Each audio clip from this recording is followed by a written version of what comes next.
اللهم إني استودعتك نفسي من كل حب كاذب، ومن صداقة منافق، ومن قلب حاقد، ومن عين حاسد، يا مؤنس وحدتي، ويا راحمي في غربتي، ويا ولي نعمتي، ويا سامع دعوتي.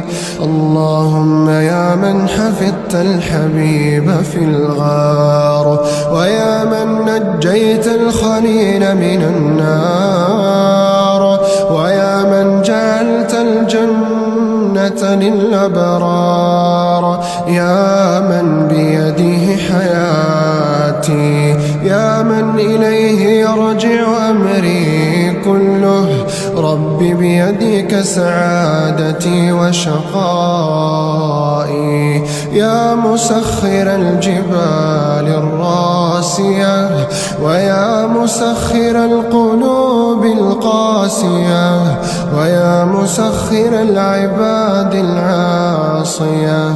اللهم يا سامع الصوت، ويا سابق الفوت، ويا كاسي العظام لحما بعد الموت، يا من أجاب نوحا حين ناداه، وكشف الضر عن أيوب في بلواه، وسمع يعقوب في شكواه، ورد إليه يوسف وأخاه.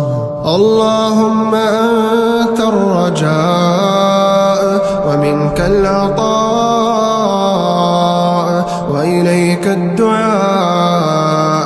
اللهم أصلح لي ديني الذي هو عصمة أمري، وأصلح لي دنياي التي فيها معاشي، وأصلح لي آخرتي التي فيها معادي، واجعل الحياة زيادة لي في كل خير، والموت راحة لي من كل شر. اللهم في هذا اليوم اغسل قلوبنا من أوجاعها، وألسنتنا من أقوالها، وأعيننا من خيانتها. اللهم لا تحرمنا فيه لذة السجود بين يديك، ولا لذة النظر إليك.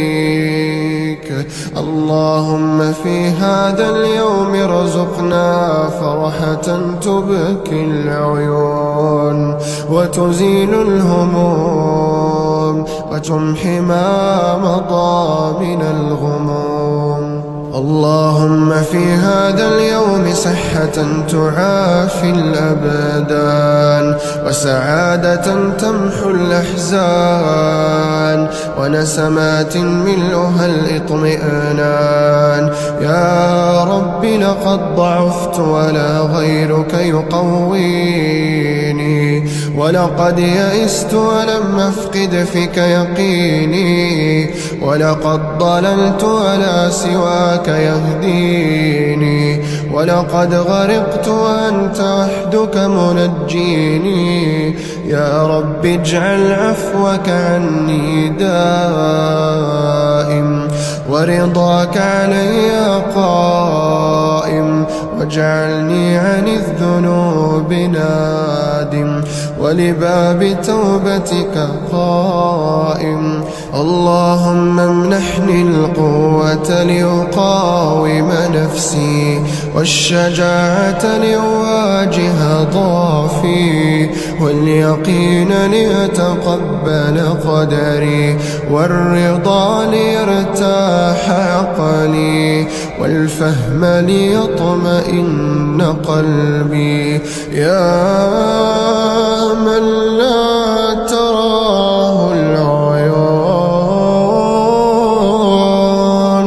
ولا تخالفه الظنون، ولا يصفه الواصفون